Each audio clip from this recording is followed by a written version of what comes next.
तुम्हाला माहित आहे का, जर तुमचं पोट क्लीन झालं तर तुमच्या शरीरातील 80 ते 90% आजार हे आपोआप दूर पळून जातील.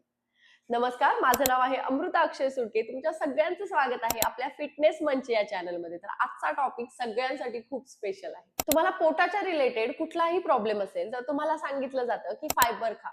फायबर हा तुमच्या शरीरासाठी एक गेम चेंजर असतो, बरोबर ना? म्हणजे पहा ना, जर तुम्हाला constipation, gut health related issue किंवा skin related issue, heart risk जास्त असेल, जर तुम्हाला इन्सुलिनचा प्रॉब्लेम्स असेल, बॅड कोलेस्ट्रॉल असेल किंवा शरीरामध्ये कुठलेही प्रॉब्लेम्स असेल, तर तुम्हाला पहिले सांगितलं जातं की तुमच्या शरीरामध्ये फायबरची कमतरता आहे आणि तुम्ही फायबर हे खाल्लं पाहिजे. पण फायबर म्हणजे नक्की काय? तर आपल्याला फायबर म्हणजे फक्त सॅलड आठवतं, पण त्या पलीकडे जाऊनही फायबर म्हणजे भरपूरशा गोष्टी आहेत. तर सगळ्यात पहिले फायबर म्हणजे काय हे आपण समजून घेऊ. तर फायबर म्हणजे एक प्लांट बेस्ड असा घटक की जो शरीरामध्ये गेल्यानंतर डायजेस्ट होत नाही आणि शरीरातून तसाच बाहेर पडतो.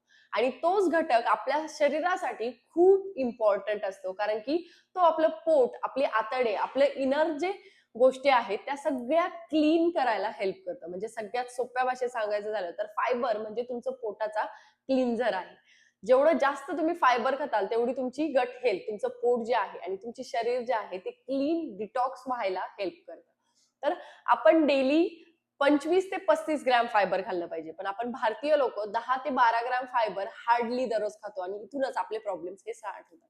तर मग आज आपण असे काही सुपर फूड्स पाहणार आहोत ज्यामध्ये आपल्याला फायबर किती आहे हे समजेल आणि आपण डेली काय फायबर मध्ये खाल्लं पाहिजे हेही समजेल. नंबर 1 आहे की ओट्स. ओट्स मधून 100 ग्रॅम मधून तुम्हाला 10 ते 11 ग्रॅम फायबर मिळते, जे तुमच्या डायजेशन साठी हेल्पफुल असते, तुमचं फॅट लॉस चांगल्या पद्धतीने करते आणि तुमची स्किन जी आहे ती चांगल्या पद्धतीने ग्लो करते. त्यानंतर नंबर 2 आहे की चिया सीड्स. 2 चमचे चिया सीड्स मधून तुम्हाला 8 ते 10 ग्रॅम फायबर मिळते.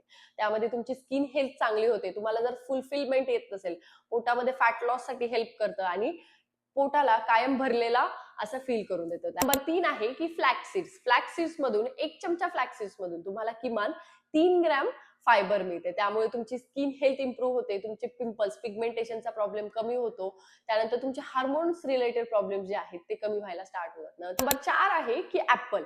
ऍपल मधून एका फ्रूट मधून तुम्हाला 4 ते 5 ग्रॅम फायबर मिळते, ज्यामध्ये तुमचं गट क्लीन करायला हेल्प करते, तुमची स्किन हेल्थ इम्प्रूव्ह करते, तुम्हाला इम्युनिटी बूस्ट करते आणि तुमची शुगर जी आहे ती कंट्रोल करायला हेल्प करते. त्यानंतर नंबर नेक्स्ट आहे की गवा म्हणजेच पेरू. पेरू मधून तुम्हाला 6 ते 7 ग्रॅम फायबर मिळते, ज्यामध्ये तुमची स्किन हेल्थ इम्प्रूव्ह होते, तुमचे डायजेशन रिलेटेड प्रॉब्लेम्स कमी होतात, तुमच्या शरीरामध्ये व्हिटॅमिन सी मिळतं. भरपूरशा गोष्टी ज्या आहेत तुम्हाला फक्त एका पेरू मधून म्हणजे एका फ्रूट मधून मिळू शकतात. नंबर 6 आहे चना.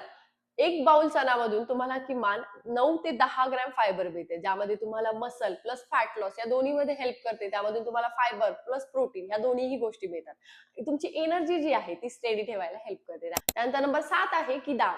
एक वाटी डाळीमधून किंवा वरणामधून तुम्हाला 7 ते 9 ग्रॅम पर्यंत फायबर मिळते. रोजच्या जेवणामध्ये अगदी बेस्ट आहे, डायजेशन इम्प्रूव्ह करते आणि तुम्हाला हेल्दी आणि स्टेडी ठेवायला हेल्प करते. त्याचा नंबर 8 आहे ब्रॉकोली. 1 कप ब्रॉकोली मधून तुम्हाला किमान 5 ग्रॅम पर्यंत फायबर मिळते, जे तुमच्या डिटॉक्स साठी, बॉडी क्लीन करण्यासाठी खूप चांगल्या पद्धतीने हेल्प करते, तुम्हाला फॅट लॉस मध्ये मदत करते आणि तुमचं डायजेशनही तसंच इम्प्रूव्ह करते. तर नंबर 9 आहे की बनाना. एक फ्रूट जे तुम्हाला 3 ग्रॅम पर्यंत फायबर देते, ज्यामध्ये तुमची, जर तुम्ही वर्कआउट पर्सन असाल तर तुमच्यासाठी बेस्ट सुपर फूड आहे. तुमचं डायजेशन स्मूथ करते आणि स्ट्रेंथ इम्प्रूव्ह करते आणि इन्स्टंट एनर्जी देते. नंबर 10 आहे की मखाना. एक बाउल पफ मखानामधून तुम्हाला 3 ते 4 ग्रॅम फायबर हे इझिली मिळतात आणि ते तुम्ही इव्हिनिंग टाइम मध्ये इझिली खाऊ शकता. आणि त्या पुढे जाऊन नेक्स्ट म्हणजे की एक बाउल मिक्स व्हेजिटेबल्स जर तुम्ही दररोज खाल्लं तर तुम्हाला एका बाउल मधून 8 ते 10 ग्रॅम फायबर्स, विटामिन्स आणि मिनरल्स भरपूरशा अशा गोष्टी मिळतील. तर फक्त एक गाजर, काकडी किंवा पेरू खाऊन तुम्हाला भरपूरशे फायबर मिळत नाहीत किंवा पुरेसे फायबर मिळत नाहीत. त्या व्यतिरिक्त जाऊन एक बाउल व्हेजिटेबल्स खाल्लं तर तुमच्यासाठी बेस्ट राहील आणि त्यासोबतच वरील गोष्टींपैकी कुठलेही आयटम्स निवडा जे तुम्ही मधल्या गॅप मध्ये खाऊ शकता. आणि असेच फायबर खा, तुमच्या पोटाला क्लीन ठेवा आणि दररोज 25 ते 35 ग्रॅम फायबर हे आपल्याला डेली खायचे. हा आपला टार्गेट कंप्लीट करा आणि तुमच्या पोटाला क्लीन ठेवा आणि तुमच्या शरीरातील संपूर्ण आजार हे हळूहळू तुम्हाला 30 दिवसातच कमी झालेले किंवा बरे झालेले तुम्हाला दिसतील. तर आजचा व्हिडिओ कसा वाटला हा मला कमेंट सेक्शन मध्ये कळवायला नक्कीच विसरू नका आणि आपल्या चॅनलला सबस्क्राईब करा, फॉलो करा आणि ह्या व्हिडिओला लाईक करा.